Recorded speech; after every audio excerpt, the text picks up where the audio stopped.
Assalamualaikum warahmatullahi wabarakatuh. Halo anak-anak hebat, yang solih dan yang solihah, bagaimana kabarnya? Semoga kalian dalam keadaan sehat walafiat. Pada pertemuan kali ini, kita akan belajar pendidikan agama Islam dan budi pekerti kelas 5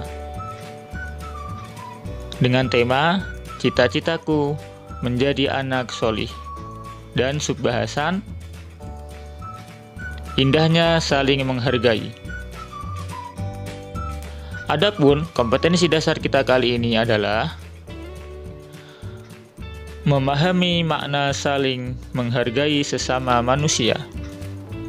Dan tujuan pembelajaran kita kali ini adalah peserta didik dapat memahami makna saling menghargai sesama manusia.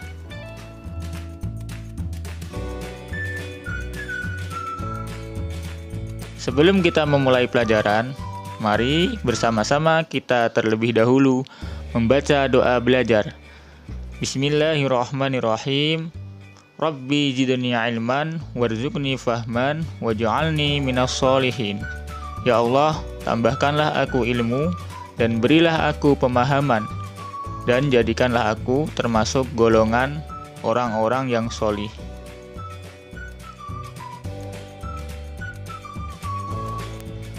Indahnya saling menghargai.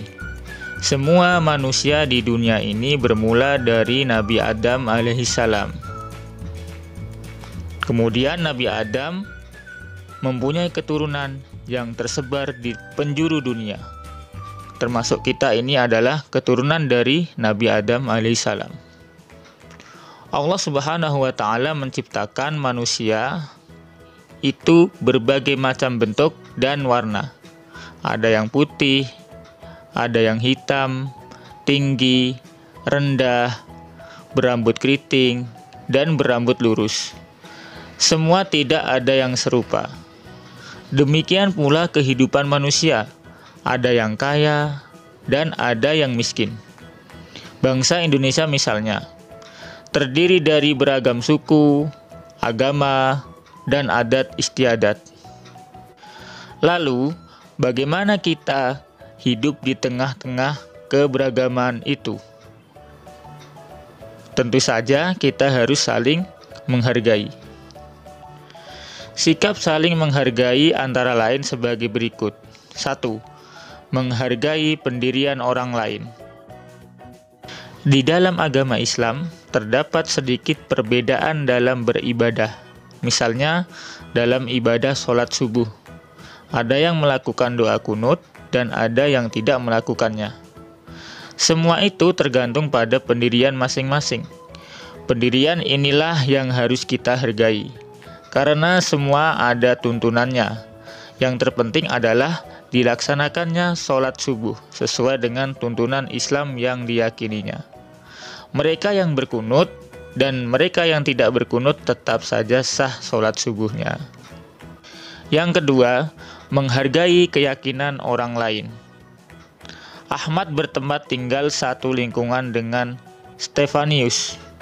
Mereka juga belajar di sekolah yang sama. Ahmad beragama Islam, sedangkan Stefanius beragama Kristen. Dalam berteman mereka selalu rukun dan saling menghargai sekalipun berbeda agama. Setiap hari Minggu, mereka selalu bermain bola dengan teman-temannya yang lain. Namun, pada suatu pagi, Stefanius menghampiri Ahmad dan minta maaf karena tidak dapat bermain bersamanya. Karena ayah Stefanius mengajaknya pergi ke gereja. Ahmad tidak mempersoalkannya dan menghargai sikap Stefanius untuk pergi ke gereja bersama ayahnya. Lah, itulah bentuk menghargai keyakinan orang lain.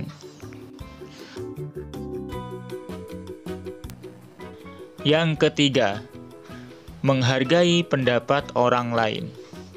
Pada hari Selasa, peserta didik kelas 5 belajar kelompok membahas tentang sikap anak terhadap kedua orang tua. Peserta didik kelas 5 dibagi menjadi 5 kelompok. Kelompok 1 dipimpin oleh Ahmad, sedangkan anggotanya adalah Iwan, Habibi, Dino, Ira, Nisa, dan Ilham. Dalam belajar kelompok, masing-masing peserta didik mengemukakan pendapatnya tentang bagaimana seharusnya bersikap terhadap kedua orang tua. Sebagai contoh, dalam belajar kelompok yang dipimpin oleh Ahmad, Nisa mengatakan harus ikut membantu pekerjaan rumah.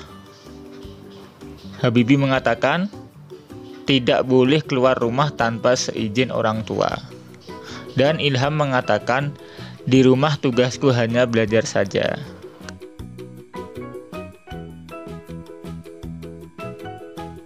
Kemudian Iwan mengatakan yang penting aku tidak boleh meninggalkan sholat dan mengaji.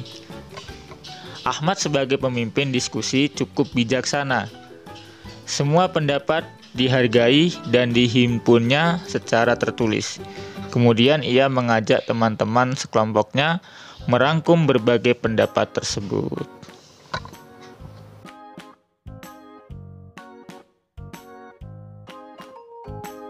Demikian yang dapat kita pelajari pada pertemuan kali ini. Semoga menjadi ilmu yang bermanfaat dunia dan akhirat.